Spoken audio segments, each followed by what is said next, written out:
الحمد لله رب العالمين صلى الله وسلم وبارك على نبينا محمد وآله وأصحابه أجمعين وأشهد أن لا إله إلا الله وحده لا شريك له وأشهد أن محمدا عبده ورسوله صلى الله عليه وسلم أما بعد فهذه الليلة ليلة 29 من شهر ربيع الأول من عام 1439 من هجرة النبي صلى الله عليه وسلم ونحن في الدرس 12 من شرح كتاب العقيدة الواسطية لشيخ الإسلام ابن تيمية رحمه الله.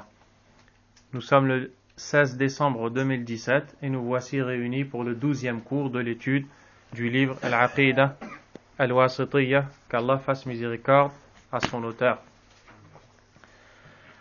La dernière fois, nous nous sommes arrêtés après avoir traité des versets mentionnant cet attribut d'Allah qui est la volonté par laquelle Allah subhanahu wa ta'ala est décrit. Nous avons vu qu'Allah subhanahu wa ta'ala veut. Il veut ce qu'il décrète, il veut ce qu'il ordonne. Il y a deux types de volonté par lesquelles Allah est décrit, subhanahu wa ta'ala. Il y a la volonté religieuse, c'est tout ce qu'Allah aime et ordonne. Cette chose peut arriver comme elle peut ne pas arriver. Il y a la volonté universelle, c'est tout ce qu'Allah décrète. Cette chose peut être aimée par Allah, tout comme elle peut ne pas être aimée par Allah. Quand elle n'est pas aimée par Allah, mais malgré tout décrétée, Allah ne l'a décrétée que parce qu'il y a une immense sagesse qui nous échappe, qu'on ne peut pas percevoir.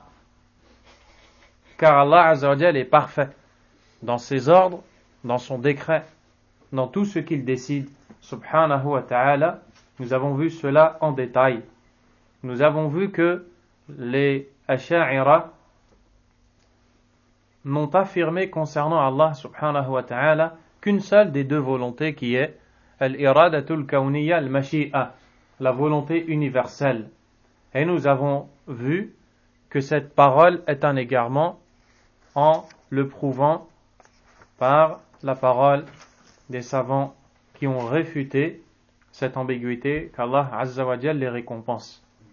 Maintenant, l'auteur, rahimahullah, l'imam Ibn Taymiyyah, rahimahullah ta'ala, continue dans cet écrit à citer les versets mentionnant les attributs d'Allah subhanahu wa ta'ala, parmi lesquels l'attribut de al-mahabba, l'amour.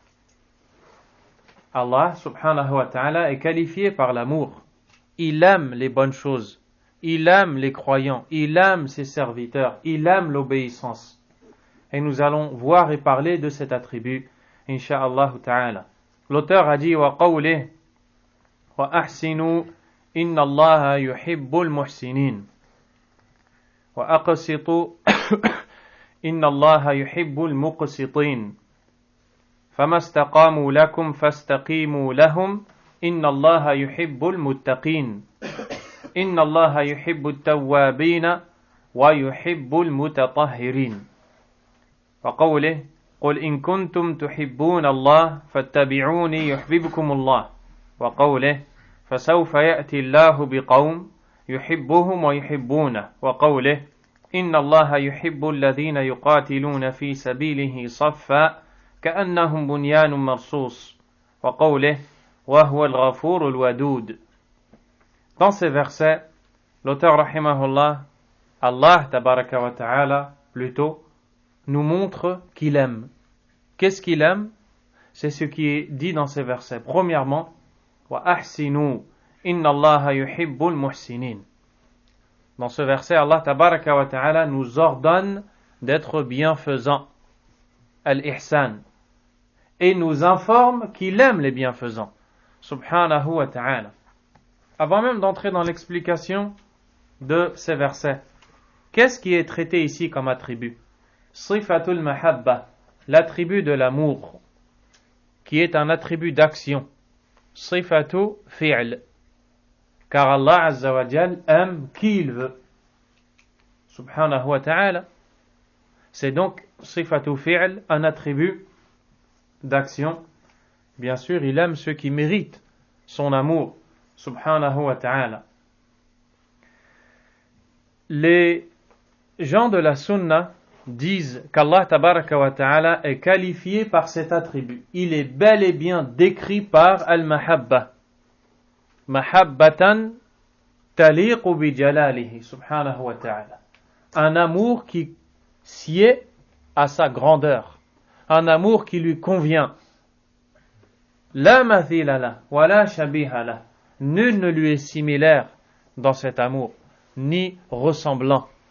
Car c'est la règle à appliquer avec tous les noms et attributs d'Allah. Tabaraka wa ta'ala. Laysa kamithlihi shay. Nul ne lui est similaire. Wa huwa as-sami'ul basir. Et c'est lui qui est audient, clairvoyant. Il entend tout, tout comme il voit tout. Rien n'échappe à son ouïe et à sa vue. Subhanahu wa ta'ala. Ahlul kalam, les gens du kalam, qui sont ceux qui ont fait primer la raison au texte et qui se sont basés pour leur acceptation ou leur non-acceptation des attributs d'Allah sur leur raison, au lieu de se baser sur les textes du Coran et de la Sunna, ils ont nié cet attribut. Al-Mu'tazila, les Mu'tazila, ainsi que les Asha'ira. Ils ont dit La yusafu Allahu bil hubb ou bil mahabba. Allah ne doit pas être décrit par cet attribut qui est l'amour. On ne peut pas dire ça. Pourquoi? Comme nous l'a dit le Cheikh Mohammed Aman al-Jami rahimahullah ta'ala wa jazahu khayra, ils ont dit que cet attribut qui est l'amour est en réalité un manque. Pourquoi? Puisque d'après leur définition, l'amour, qu'est-ce que c'est? Maylul qalbi ila ma yunasibu. C'est le penchant du cœur vers ce qui lui convient, vers ce qui va avec. Pourquoi tu aimes telle personne et tu n'aimes pas telle autre personne? Tu penches vers la personne que tu aimes parce que avec elle tu te retrouves, n'est-ce pas? Vous avez des points en commun. Ces points en commun t'ont fait pencher vers cette personne. C'est pour ça que tu l'as aimé. Pourquoi est-ce que tu aimes le croyant? Vous avez en commun la foi. Donc eux, ils ont dit, avec cette philosophie égarée, bien sûr, on ne peut pas dire Allah est qualifié par le mahabba, par l'amour. Parce que pour eux, l'amour, c'est ce que vous avez entendu. Or, ils sont encore une fois tombés dans l'égarement. Puisque quand on affirme pour Allah tabaraka wa ta'ala un attribut, en aucun cas on ne le fait ressembler à l'attribut de ses créatures. Allah subhanahu wa ta'ala est parfait dans ses attributs. On ne dit pas d'Allah que al-mahabba c'est cela, le penchant du cœur vers ce qui lui convient. Ça c'est la définition de al-mahabba inda al-makhlouq, chez la créature. Ils ont voulu fuir التمثيل فوقعوا فيه. Ils ont voulu fuir l'assimilation et qu'ont-ils fait au final? Ils sont tombés dedans. Car comme nous l'avons dit, al-mu'attila, les négateurs des attributs d'Allah Azza wa Jal, pourquoi est-ce qu'ils nient les attributs? De peur, en les affirmant, de donner une ressemblance entre Allah et ses créatures. Or, en les niant, ils n'ont pu les nier qu'après avoir fait cette ressemblance. Ils ont réfléchi et se sont dit, l'amour, qu'est-ce que c'est? C'est le penchant du cœur vers ceux qui... Ça, c'est chez la créature. Eux, ils l'ont appliqué avec Allah, Azza wa Jal, puis ils se sont dit, c'est impossible, alors résultat, on nie l'attribut. Qu'est-ce qui les a poussés à nier l'attribut? C'est de faire la ressemblance. Si seulement ils avaient dit, Allah aime d'un amour qui sied, qui convient à sa grandeur et à sa splendeur, et qui ne ressemble en rien à l'amour de ses créatures, il se serait reposé et aurait reposé les créatures d'Allah subhanahu wa ta'ala. Qu'est-ce que al-Asha'ira ont dit? Al-Asha'ira ne sont pas comme les Mu'tazila. Les Mu'tazila sont des gens qui ont nié tous les attributs d'Allah. Allah la yatakallam, la yuhibbu, la yarda, la yardab, la yarham, la yahdi, la yudil, wal-'iyadhu billah. Ils ont nié d'Allah tous ses attributs. Al-Asha'ira farraqu, ils ont fait la différence entre certains attributs. Et ils ont affirmé ce que leurs raisons ont accepté ou a accepté. Wal-'iyadhu billah. Et pour les attributs qu'ils ont niés, ils les ont interprétés. Ils sont tombés dans le tahrif. Le tahrif, qu'est-ce que c'est? C'est la modification, le changement du sens du mot, ou de la forme du mot, ou une lettre dans le mot, un ajout de mots, etc. pour lui donner au final un sens qui n'est pas le sien. Qu'est-ce que les Ash'a'ira ont dit? Ils ont dit al-mahabba iradatul ihsan. Al-mahabba, l'amour, quand on parle d'Allah Azza wa Jal, d'après eux, chaque fois que vous voyez un verset dans le Coran ou un hadith dans la sunna du prophète sallallahu alayhi wa sallam mentionnant l'amour d'Allah, il ne s'agit pas de l'amour que vous comprenez, mais plutôt il s'agit de l'envie, de la volonté d'Allah à être bienfaisant envers ses serviteurs.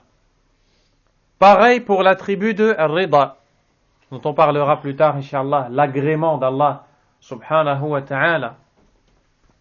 Ils ont dit, on ne peut pas dire Allah agrée. Donc, qu'est-ce que ça veut dire? Ça veut dire Allah veut faire du bien. Pareil pour Sifatul Rahma, l'attribut de la miséricorde. Car d'après eux, on va le voir plus loin, Inch'Allah, Allah ne fait pas miséricorde. Pour eux, c'est un défaut de décrire Allah comme faisant miséricorde. Comment ils ont interprété tous ces attributs? En disant, hiya al-irada lil-ihsan, lil-khayr, lil-thawab. C'est l'envie de récompenser son serviteur, c'est l'envie d'être bienfaisant envers lui, c'est l'envie de, etc. Et ainsi, ils sont tombés dans une erreur manifeste, sans le moindre doute. Al-mahabba, hiya al-mahabba. L'amour d'Allah, c'est l'amour d'Allah, c'est pas la volonté de faire du bien. La volonté de faire du bien découle de l'amour d'Allah, subhanahu wa ta'ala. Ce sont donc deux choses différentes. Et il n'est pas permis, comme a dit le Cheikh Mohammed Aman al-Jami, rahimahullah, dans le domaine des attributs d'Allah, d'expliquer un attribut par un autre attribut. Nous parlons de l'amour, on ne peut pas dire l'amour c'est la volonté. La volonté c'est un autre attribut. L'amour c'est l'amour, la volonté c'est la volonté d'Allah, subhanahu wa ta'ala. Al-Mu'tazila, qu'est-ce qu'ils ont dit eux? Ils ont dit Al-Mahabba nafsu thawabi al-wajib. Quand on parle d'amour dans les textes concernant Allah subhanahu wa ta'ala, c'est-à-dire qu'il s'agit de la récompense d'Allah. Cette récompense qui est une obligation pour Allah. Wal-'iyadhu billah. Est-ce que vous avez compris? Pour les Mu'tazila, c'est une obligation pour Allah de récompenser les bienfaisants et de châtier les pécheurs. Est-ce que vous avez besoin que je répète cette énormité? Pour les Mu'tazila, c'est une obligation pour Allah de punir celui qui mérite la punition et de récompenser celui qui mérite la récompense. Or, rien n'est obligatoire pour Allah subhanahu wa ta'ala. Certes, dans des versets ou dans des hadiths, on retrouve cette notion. Par exemple, dans le hadith rapporté par l'imam al-Bukhari, le prophète sallallahu alayhi wa sallam dit « Wa haqqul ibadi ala Allah » et le droit des serviteurs sur Allah, « Allah yu'adhiba man la yushriku bihi shay'a » et qu'il ne châtiera pas celui qui ne lui associe rien. Lorsque les Mu'tazila lisent ces textes, qu'est-ce qu'ils disent? C'est une obligation pour Allah. Non. هذا حق إنعام وتفضل. C'est une grâce d'Allah subhanahu wa ta'ala pour ses serviteurs. Et personne ne lui a rendu obligatoire cette chose. S'il le veut, il agit autrement, mais il a décidé, de par sa sagesse parfaite, de donner ce droit à ses créatures. Et cette question-là est justement, et c'est ce qui va nous amener à parler de Abul Hassan al-Ash'ari, rahimahullah ta'ala, c'est ce qui a amené ce personnage à se séparer de cette croyance dans laquelle il était avant, la croyance de Al-Mu'tazila. Revenons un peu à l'histoire. Lorsqu'on dit tout le temps Al-Ash'a'ira, Al-Ash'a'ira, Al-Ash'ariyya, qui sont ces gens? Le mot Ash'a'ira, le mot Ash'ariyya est une affiliation au dénommé Abul Hassan al-Ash'ari rahimahullah ta'ala, qui remonte dans son affiliation ou dans sa lignée au compagnon Abu Musa al-Ash'ari radiyallahu ta'ala an. C'est quelqu'un d'une grande famille. Abul Hassan al-Ash'ari rahimahullah, alors qu'il était jeune, a épousé sa mère, un homme appelé Abu Ali al-Jubba'i. Sa mère n'était plus avec son époux, elle s'est remariée avec un autre homme. Cet autre homme s'appelait Abu Ali al-Jubba'i. Qui est cet homme? Un des grands imams des Mu'tazila. Et donc ce jeune enfant, Abul Hassan al-Ash'ari rahimahullah, va passer 40 années de sa vie à grandir et à être éduqué dans le madhab, dans la pensée des Mu'tazila. Pendant 40 années, pratiquement, de sa vie. Il a été éduqué et il a reçu toutes ces bases erronées de la part de celui qui a épousé sa mère, qui est Abu Ali al-Jubba'i. Mais Allah Azza wa Jalla a décrété qu'un jour, il a divergé avec lui. Dans quelle question? Dans la question des Mu'tazila qui disent Allah subhanahu wa ta'ala est obligé de récompenser le bienfaisant, il est obligé de châtier le malfaiteur, le pécheur. De par sa fitra, de par sa raison saine, Abul Hassan al-Ash'ari n'a pas pu accepter ça. Comment est-ce qu'on peut dire qu'Allah a une obligation? Qui lui a donné cette obligation? Il n'a pas accepté cela. À cause de ces questions et d'autres, il s'est séparé d'eux. Il a délaissé la croyance des Mu'tazila. Il a délaissé leur croyance et que s'est-il passé? Il a rencontré Al-Kullabi, un homme qui avait une croyance différente de celle des Mu'tazila. C'est la croyance Ash'ariyya, en réalité. Faire la différence entre les attributs que notre raison peut accepter et ceux que notre raison ne peut pas accepter. Il a adhéré à la croyance à la aqidatul kullabiyya. Et comme il était un imam à la base, parce que Abul Hassan al-Ash'ari est devenu un imam suivi, un guide, un modèle dans l'égarement chez les gens, et que Al-Kullabi n'était pas connu comme lui, que s'est-il passé? La croyance à laquelle il a adhéré, qui en réalité était la croyance de Al-Kullabi, la croyance appelée Al-Kullabiyya, les gens ont dit de cette croyance Aqidatul Ash'ari. Ils ont dit c'est l'Aqidatul Ash'ari parce que les gens ne connaissent pas Al-Kullabi. Mais ils connaissent Abul Hassan al-Ash'ari car il a déjà un passé où il est connu.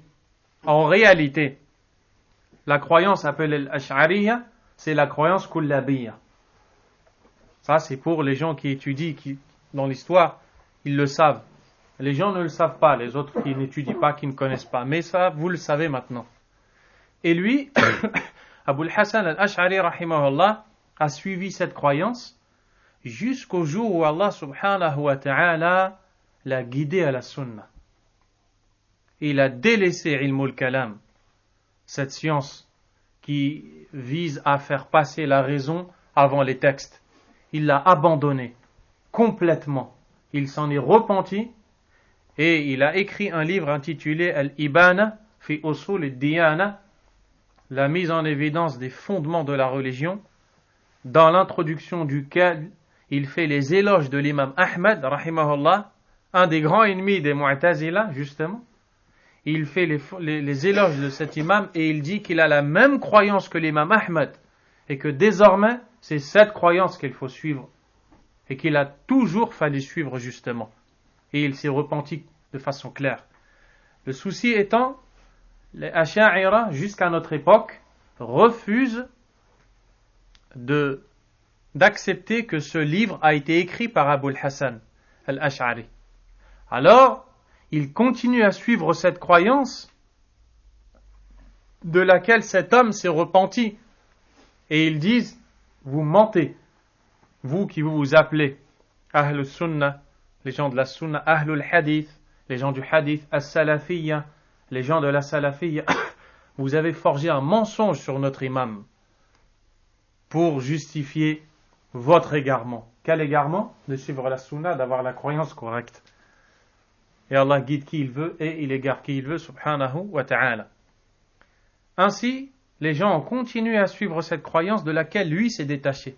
Mais Allah, tabaraka wa ta'ala, de par sa sagesse parfaite, a voulu que des grands élèves d'Abul Hassan al-Ash'ari se repentent de l'aqida kullabiyya, de l'aqida de Ash'a'ira.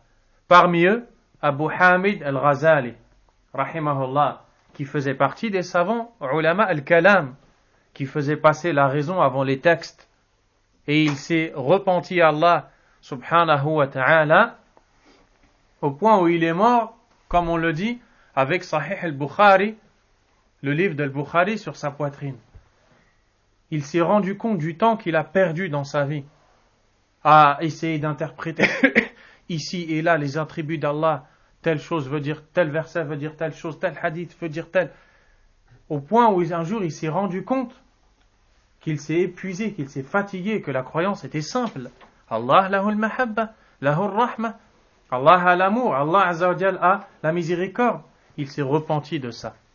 Al-Shahrastani, un des grands élèves aussi de l'imam Abul Hassan, rahimahullah, s'est repenti.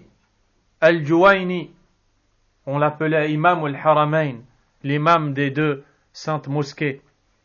Lui aussi un des grands élèves d'Abul Hassan. Tous ces gens-là se sont repentis. Et ils ont écrit des livres pour réfuter la croyance des Kullabiyya, c'est-à-dire des Asha'ira. Ça, c'est important à savoir du point de vue de l'histoire. Et tout ce que vous venez d'entendre, je n'ai que répété ce que j'ai entendu du Cheikh Muhammad Aman al-Jami, rahimahullahu tabaraka wa ta'ala. Donc cette question-là, de sifatul mahabba, l'attribut de l'amour par lequel Allah Azza wa Jal est qualifié, est décrit, d'un amour qui sied à sa majesté, qui convient à sa grandeur, qui n'a ni ressemblance, ni un amour qui est similaire chez ses créatures, eh bien, les Mu'tazila ont dit, non, Allah n'a pas l'amour. Mais quand il parle d'amour, en réalité, il entend par là la rétribution obligatoire, la récompense obligatoire. C'est faux, on l'a vu pourquoi. Les Asha'ira disent, c'est l'envie d'être bienfaisant envers ses serviteurs. C'est faux, on l'a vu aussi pourquoi. Quant aux gens de la Sunna, eux, ils affirment qu'Allah est décrit par l'amour. Et ils ont cette croyance qui est Ithbatu sifatillahi subhanahu wa ta'ala, affirmer les attributs d'Allah, la yastalzimu min dhalika ithbata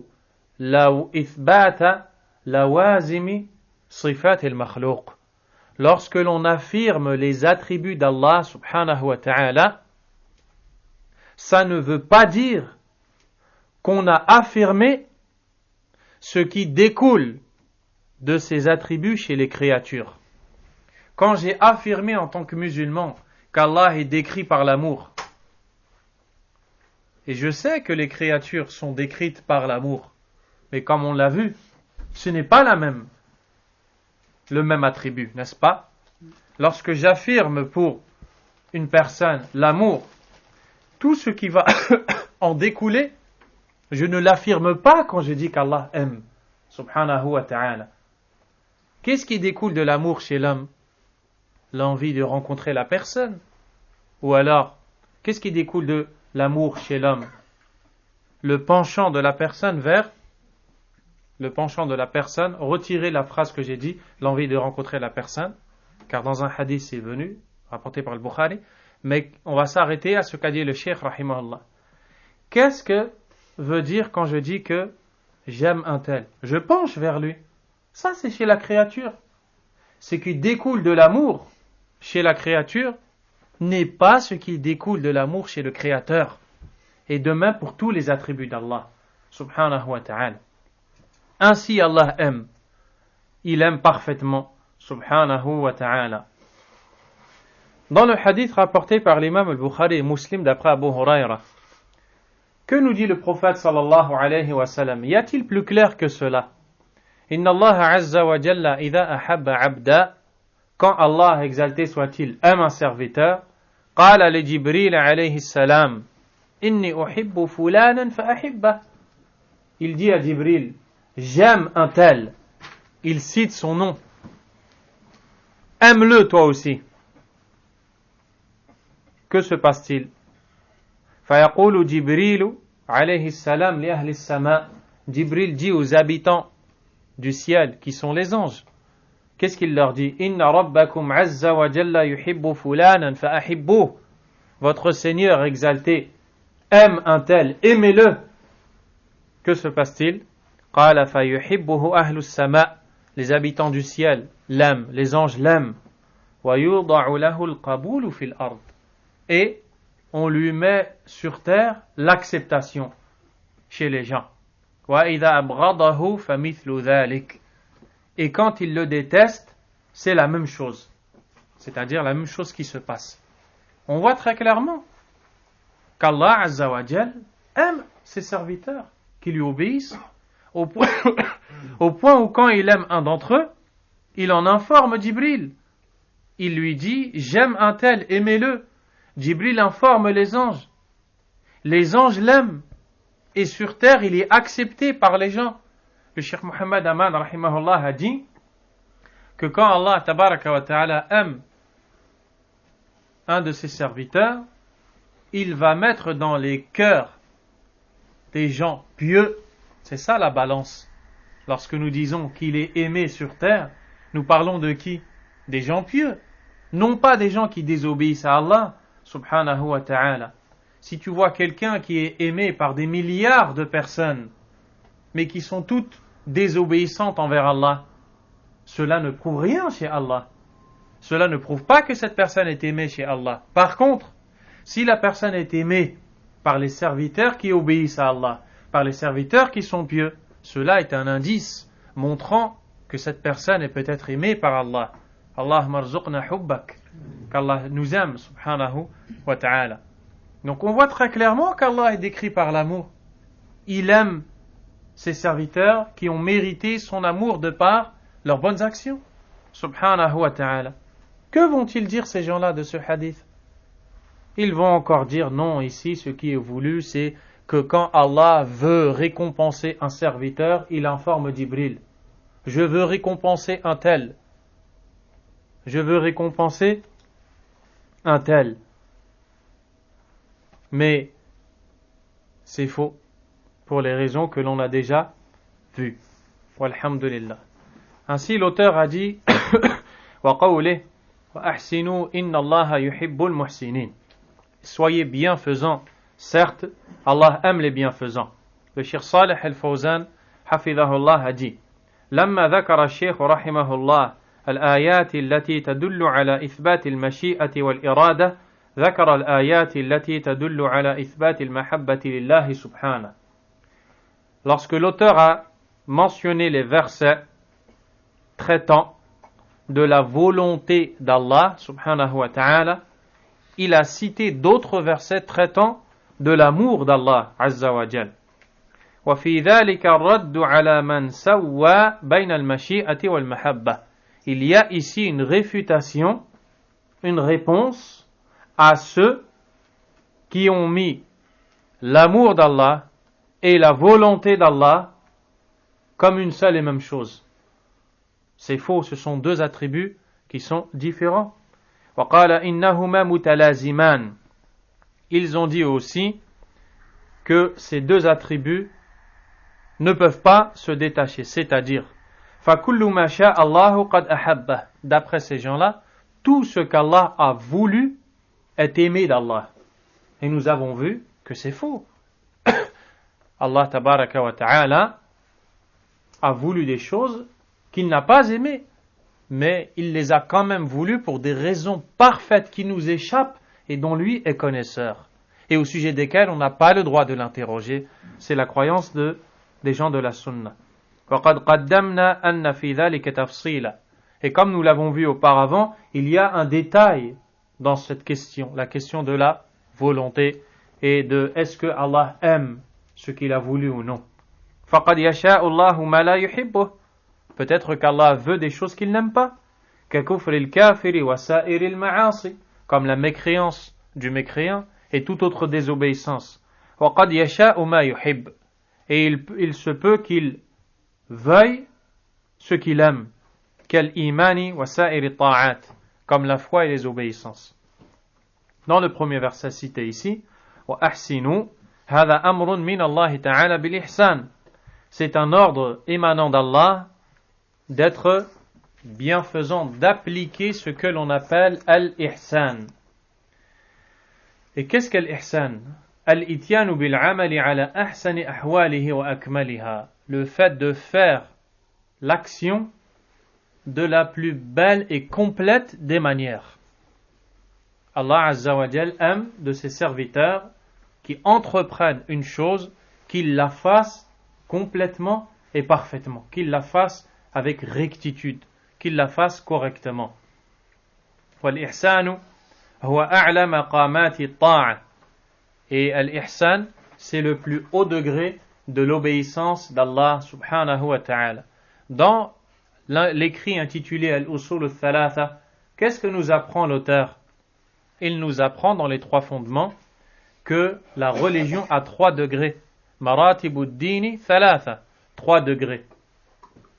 Quels sont ces 3 degrés? Al-Islamu, Al-Imanu, Al-Ihsan.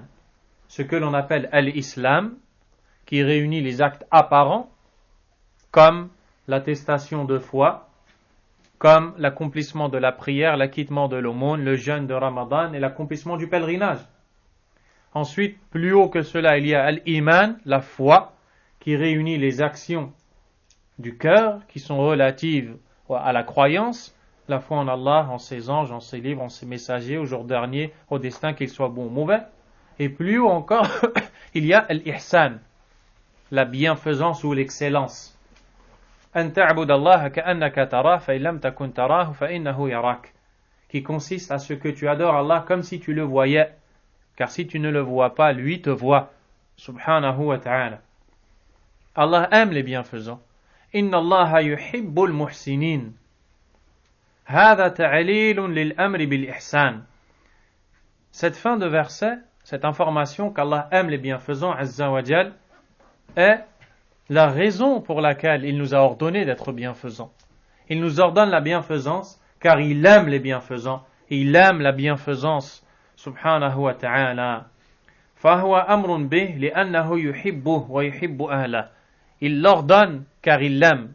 Et il aime les adeptes de la bienfaisance.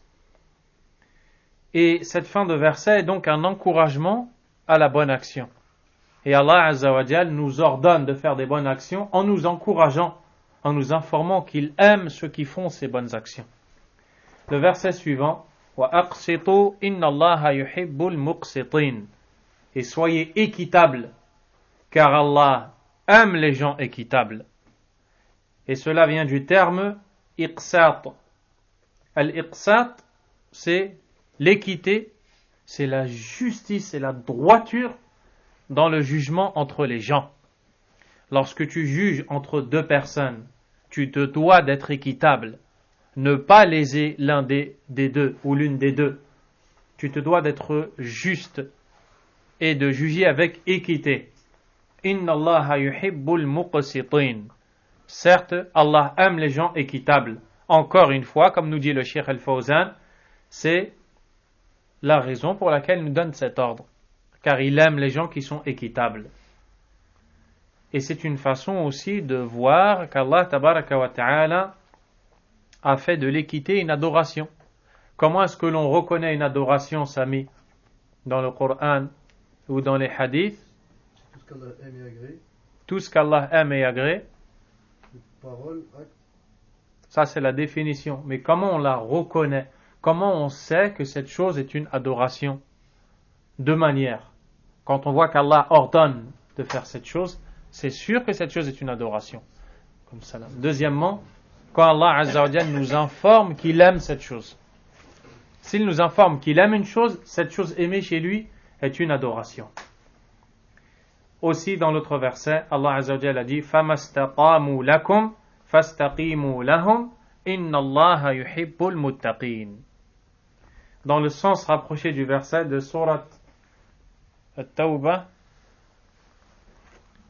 Allah Tabaraka wa Ta'ala s'adresse au prophète sallallahu alayhi wa sallam et aux croyants qui avaient fait un pacte avec les polythéistes, notamment de Quraysh près de la Kaaba.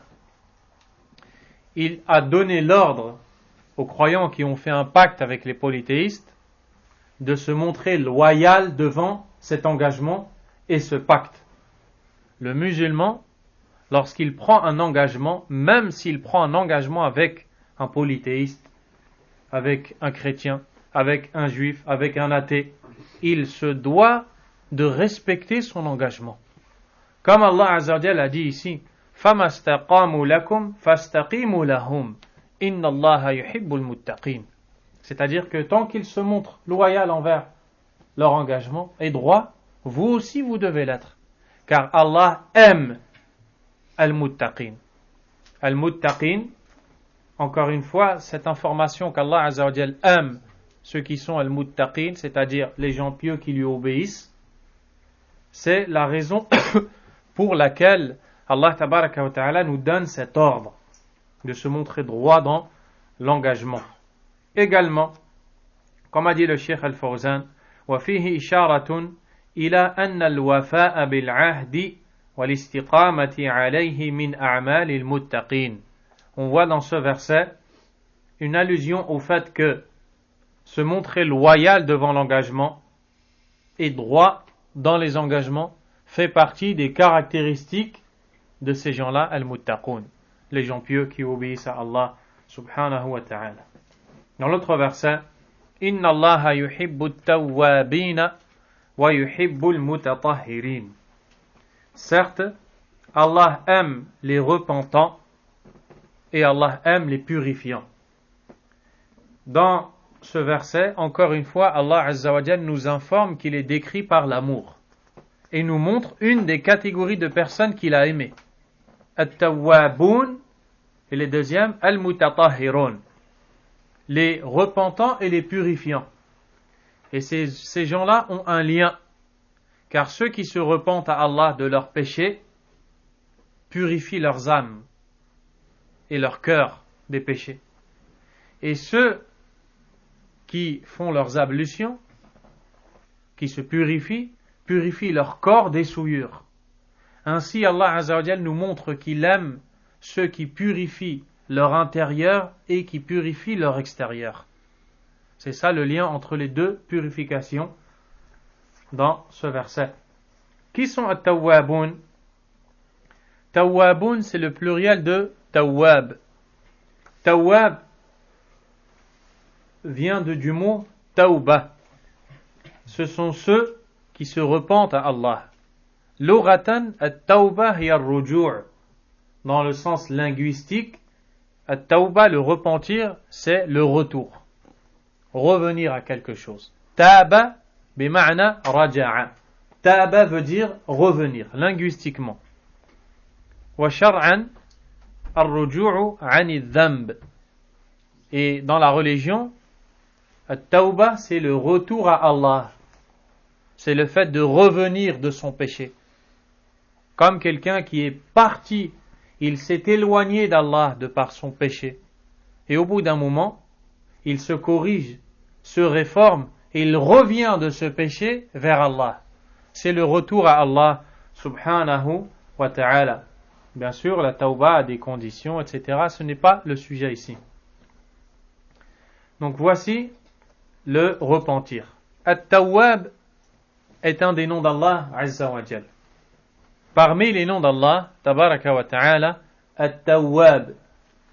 Et aussi, le serviteur peut être décrit comme étant Tawwab. Seulement, chacun prendra le sens qui lui convient. Lorsque nous disons d'Allah subhanahu wa ta'ala Tawwab, Ibn al-Qayyim rahimahullah nous l'explique. Tout comme lorsque nous disons du serviteur Tawwab, Ibn al-Qayyim nous l'explique. Dans son écrit intitulé Madarij as-Salikin, le sentier des itinérants, il nous dit Al-Abdu Tawwab, Wallahu Tawwab. Le serviteur est repentant. Et Allah est Tawwab. فَتَوْبَةُ الْعَبْدِ رُجُوعُهُ إِلَى سَيِّدِهِ. Le repentir du serviteur, la tawba chez le serviteur, c'est son retour vers son maître. Qui est son maître? Allah subhanahu wa ta'ala. وَتَوْبَةُ اللَّهِ نَوْعَانِ. Et quand on parle d'Allah, quand on dit la tawba concernant Allah Azza wa Jal, ça veut dire deux choses. Premièrement, al-idhn wa al-tawfiq, c'est l'autorisation et l'assistance qu'Allah accorde à son serviteur pour qu'il puisse se repentir. Quand tu te repens, عندما ترجع إلى الله وتتوب إلى الله عز وجل, tu reviens à lui. هذا من توفيق التواب لك تبارك وتعالى. C'est le résultat de l'aide que t'a donné le Tawwab, Allah tabaraka wa ta'ala. Ça, c'est un des sens du nom d'Allah Tawwab. Alladhi yuwaffiqu 'abdahu lit-tawbah. Celui qui guide son serviteur vers le repentir. Le deuxième sens, c'est ce qui en découle justement, Qaboul at-tawbah. C'est l'acceptation du repentir de son serviteur. Quand nous disons Allah Azza wa Jal parmi ses noms At-Tawwab, Tabaraka wa Ta'ala, At-Tawbah parmi ses attributs, c'est-à-dire celui qui guide ses serviteurs vers le repentir, puis qu'il accepte d'eux. Subhanallah. Il te guide vers le repentir, et ensuite il l'accepte. Et toi, quand tu te repens, tu as arrêté ton péché, tu l'as regretté, tu lui demandes le pardon, et qu'est-ce que tu lui demandes? De t'accepter ce repentir. Il t'y a guidé, et tu lui demandes de te l'accepter. Subhanahu wa ta'ala. Cela te prouve que tout est entre les mains d'Allah subhanahu wa ta'ala. Il fait ce qu'il veut, avec qui il veut, comme il veut, subhanahu wa ta'ala. Wa yuhibbul mutatahhirin. Il aime les purifiants. C'est le pluriel du mot mutatahhir, purifiant, qui vient du mot tahara, qui est la pureté. Ay النظافة عن طيب جمع متطهر, c'est le pluriel de متطهر. عليكم السلام ورحمة الله وبركاته. اسم فاعل من الطهارة وهي النزاهة والنظافة عن الأقذار حسية كانت أو معنوية. Allah tabaraka wa ta'ala nous enseigne ici qu'il s'agit de la purification des souillures, que ce soit des souillures abstraites ou concrètes. Les souillures concrètes, la saleté que tu vois sur ton vêtement et ton corps. Les souillures abstraites, ce que tu ne peux pas voir à l'œil nu. La souillure du cœur qui vient à cause du péché. C'est une saleté. Allah aime ceux qui se purifient de cela. Al-Sheikh Ibn al-Uthaymin, rahimahullah, dans ce passage de l'explication de l'Aqidatul Wasitiyya, dans ce verset où Allah Azza wa Jal informe qu'il aime les purifiants, il parle des ablutions et il dit que c'est quelque chose qui nous échappe pour beaucoup. Au moment où tu fais tes ablutions, عندما تتطهر تتوضأ, tu fais tes ablutions, يغيب عن الذهن أنك تفعل شيئا يحبه الله وأنك تفعل شيئا يكسبك محبة الله لك. Il échappe à ton esprit que tu es en train de faire quelque chose qu'Allah aime, quelque chose pour laquelle Allah va t'aimer, subhanahu wa ta'ala. Remettons-nous tous en question. Au moment où on a fait nos ablutions avant de venir, est-ce qu'on s'est dit, là Allah est peut-être en train de m'aimer? Est-ce qu'on s'est dit peut-être que là je suis en train de gagner l'amour d'Allah subhanahu wa ta'ala? Ou alors on s'est simplement contenté de faire les ablutions apparentes.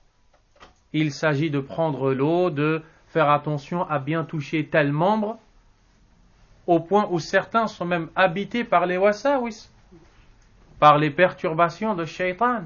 Est-ce que l'eau est passée ici? Est-ce que l'eau est passée là? Mais c'est pas ça qu'Allah t'a demandé. Ce n'est pas cela qu'Allah tabaraka wa ta'ala t'a demandé. Il t'a demandé de suivre la sunna de son prophète sallallahu alayhi wa sallam, et aussi d'avoir à l'esprit au moment où tu fais tes ablutions qu'Allah azza wa jal aime ce que tu fais.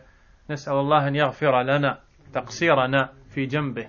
Nous lui demandons de nous pardonner notre manquement à son égard subhanahu wa ta'ala. Le verset suivant, Allah azza wa jal dit: قل إن كنتم تحبون الله فاتبعوني يحببكم الله ويغفر لكم ذنوبكم والله غفور رحيم. Il dit à son prophète sallallahu alayhi wa sallam, dit, donc dans le sens rapproché bien sûr, dit: si vraiment vous aimez Allah, suivez-moi donc, Allah vous aimera et vous pardonnera vos péchés. Il est certes pardonneur et miséricordieux. سبب نزول هذه الآية الكريمة كما ذكره الإمام ابن كثير رحمه الله وغيره أن قوما زعموا أنهم يحبون الله فابتلاهم الله، أي اختبرهم بهذه الآية، فهي حاكمة على كل من ادعى محبة الله وليس هو على الطريقة المحمدية بأنه كاذب في دعواه. Pour quelle raison ce verset a été révélé par Allah tabaraka wa ta'ala? La réponse nous est donnée par l'imam Ibn Kathir dans son tafsir et d'autres parmi les imams. Il s'agit d'un peuple de gens qui a dit: nous aimons Allah. Vous aimez Allah? Allah Azza wa Jalla a révélé un verset pour les éprouver.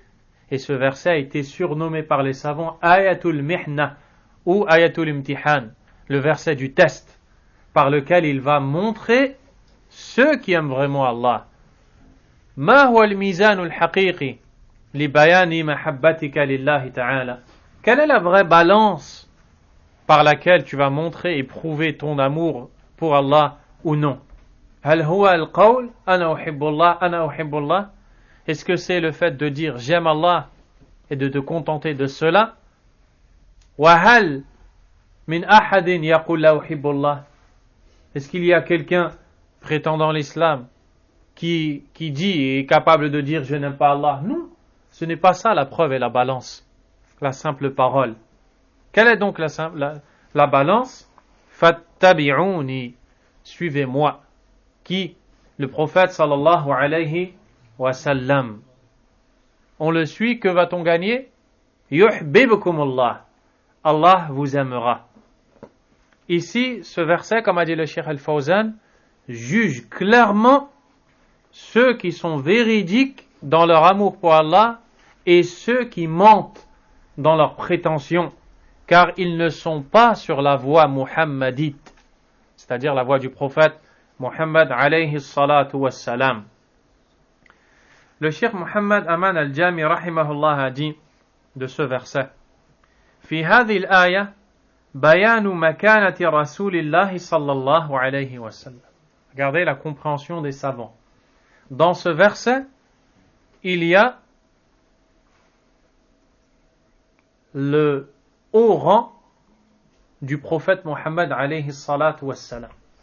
Dans ce verset, on voit la grande place qu'il a chez Allah. Pourquoi on voit cela? Parce qu'Allah Azza wa Jal a fait de son suivi la preuve qu'on l'aime. Si vous voulez prouver que vous aimez Allah, suivez-le. Subhanallah, pour prouver qu'on aime Allah Azza wa Jal, on doit suivre le prophète sallallahu alayhi wa sallam.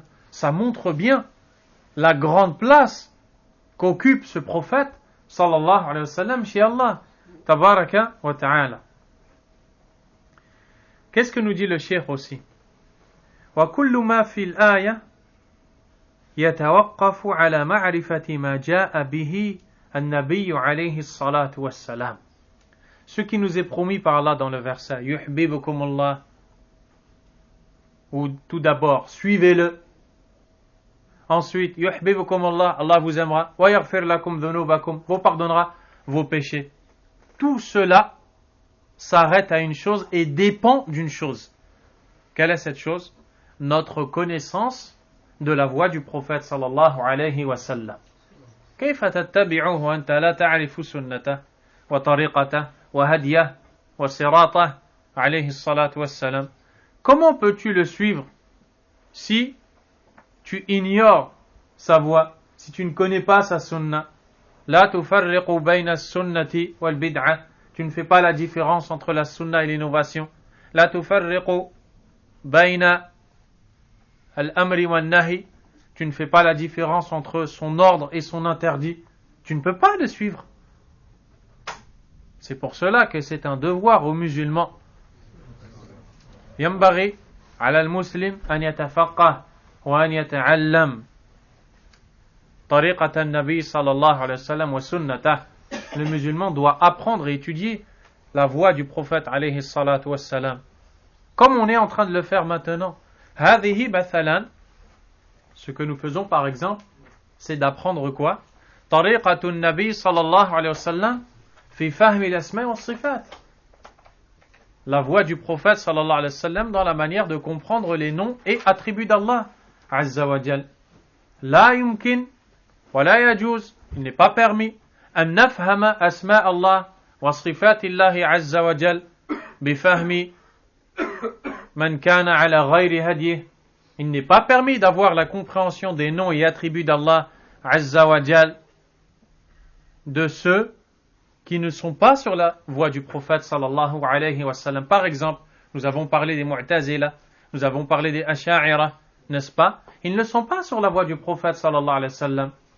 Ce verset ici nous dit, et leur dit, si vous aimez vraiment Allah, car n'est-ce pas que ces gens-là disent qu'ils aiment Allah? Bien sûr que si. Eh bien alors suivez-le. Dans quoi? Dans votre façon de comprendre ces noms et attributs. Lorsque tu cites des versets, des hadiths, et la personne les rejette, tu lui dis, est-ce que tu aimes Allah? La personne va te dire oui. Réponds-lui, si vraiment tu aimes Allah, suis le prophète sallallahu alayhi wa sallam dans la manière de comprendre les noms et les attributs d'Allah. Et c'est ainsi que tu agis dans tous les autres domaines, et pas seulement dans les noms et attributs d'Allah subhanahu wa ta'ala. Également, le Cheikh Mohammed Aman al-Jami rahimahullah a dit ليس في تعلم سنة النبي صلى الله عليه وسلم صعوبة كما قد يقوله بعض الناس. Contrairement à ce que certaines personnes disent, il n'y a pas de difficulté à apprendre la voie du prophète sallallahu alayhi wa sallam. Tu n'es pas dans l'obligation d'apprendre de cette façon-là le cahier, le stylo, d'aller à l'université islamique. Ça, c'est un moyen utilisé dans notre époque. D'accord? Les Sahaba radiyallahu anhum, comme a dit Cheikh Mohammed Aman al-Jami, rahimahullah, il y avait parmi eux le bédouin, il y avait parmi eux l'illettré. Il se présentait au prophète sallallahu alayhi wa sallam. Son seul moyen d'apprentissage était de poser la question. Yas'al, yasma'ul jawab, yuballigh al-jawab. Il pose la question, écoute la réponse et la transmet. Hada ta'allum. Ceci c'est de l'apprentissage. Tu ne connais pas quelque chose, tu poses la question à celui qui connaît. Tu as appris. Et celui qui peut apprendre على طريقة طلب العلم الشرعي بتقييد الفوائد بالقلم هذا أفضل. Et celui qui peut apprendre la religion à la méthodologie de l'étudiant avec la plume à la main et la feuille dans l'autre main sur laquelle il écrit et note les enseignements qui lui sont transmis, sans aucun doute, c'est la meilleure des choses. ولكن فاتقوا الله ما استطعتم. Mais craignez Allah selon votre capacité. C'est l'ordre d'Allah subhanahu wa ta'ala. Et d'autres versets encore qui traitent de l'amour d'Allah. Le dernier qu'on va citer, Allah Azza wa Jalla a dit فَسَوْفَ يَأْتِ اللَّهُ بِقَوْمٍ يُحِبُّهُمْ وَيُحِبُّونَهُ. Dans le sens rapproché du verset, Allah amènera un peuple qu'il aime et qu'il aime. C'est-à-dire un peuple que lui a aimé et un peuple aimé par lui. Subhanahu wa ta'ala. Dans le début du verset, Allah Azza wa Jalla s'adresse aux croyants, Ya ayyuhal ladhina amanu, ô vous qui avez eu la foi, man yartadda minkum an dini, celui parmi vous qui sort de sa religion, yatrukul islam, Allah Azza wa Jalla nous dit, fasawfa ya'ti Allahu biqawm. Allah amènera un autre peuple. Comment ces gens-là sont décrits? Yuhibbuhum, il les aime. Wa yuhibbuna, et eux l'aiment. Subhanahu wa ta'ala. Jusqu'à la fin des versets. Al-Sheikh al-Fawzan, hafidahullah, nous enseigne dans son explication que c'est l'information qu'Allah Azza wa Jalla nous donne concernant ceux qui délaisseraient et qui voudraient délaisser sa religion, de secourir sa religion, de l'application de sa religion. Eh bien, Allah amènera à leur place des personnes meilleures que celles qui ont délaissé sa religion. Et ces personnes-là seront décrites comme étant aimées d'Allah et aimantes d'Allah, subhanahu wa ta'ala. On voit donc qu'il y a des gens qui sont aimés d'Allah et des gens qui aiment Allah. Et en premier lieu, dans ce verset, il s'agissait tout d'abord du compagnon Abu Bakr as-Siddiq, radiyallahu ta'ala an, ainsi que les compagnons et les tabi'un qui étaient avec lui à son époque où les gens ont, après la mort du prophète sallallahu alayhi wa sallam, apostasié. Ils ont abandonné. Une partie de certains gens ont quitté l'islam et Allah tabaraka wa ta'ala a secouru l'islam avec Abu Bakr, les compagnons et les tabi'un qui étaient avec lui. Walillahi alhamdu wal minna. Ce qui est à retenir de ces versets, في هذه الآيات إثبات المحبة والمودة لله سبحانه. Il y a l'affirmation qu'Allah Azza wa Jal est bien décrit par l'amour. وأنه يحب ويود بعض الأشخاص والأعمال والأخلاق. Et comme nous l'avons vu, il y a la preuve qu'Allah Azza wa Jal aime des personnes, des actions et des comportements. Car dans les versets que nous avons lus, quelles sont les choses citées? Des gens, des actions et des comportements. Donc Allah est qualifié par l'amour subhanahu wa ta'ala. Il y a également la mention qu'Allah aime et il est aimé aussi par ses serviteurs subhanahu wa ta'ala. Il nous dit ففي ذلك الرد على من نفى المحبة من الجانبين كالجهمية والمعتزلة فقالوا لا يحب ولا يحب. Il y a la réponse aux Jahmiya et aux Mu'tazila qui ont dit Allah n'aime pas et Allah n'est pas aimé. Wal'iyadhu billah. Encore une fois à cause de leur raison, comme nous l'avons vu plusieurs fois. وأولوا محبة العباد له بمعنى محبتهم عبادته وطاعته. Ils ont dit que lorsqu'Allah dit que les serviteurs l'aiment, c'est-à-dire qu'ils aiment son obéissance. Ils aiment suivre ses ordres. Pas qu'ils aiment Allah, subhanahu wa ta'ala. Comme nous l'avons dit, c'est un égarement. Wal'iyadhu billah. Wa mahabbatuhu lil'ibadi bima'na ihsanihi ilayhim wa ithabatihim wa nahwi dhalik. Et l'amour d'Allah pour ses serviteurs, comment ils l'ont décrit? Ils ont dit c'est l'envie, la volonté de les récompenser. Wa hadha ta'wilun batil, c'est une interprétation qui est fausse. لأن مودته ومحبته سبحانه وتعالى لعباده على حقيقتهما. Car l'amour est bien affirmé pour Allah comme il lui convient. كما يليق بجلاله كسائر صفاته ليست كمودة ومحبة المخلوق. Contrairement à l'amour de la créature. والله تعالى أعلم. صلى الله وسلم وبارك على نبينا محمد وعلى آله وأصحابه أجمعين. سبحانك اللهم وبحمدك أشهد أن لا إله إلا أنت أستغفرك وأتوب إليك.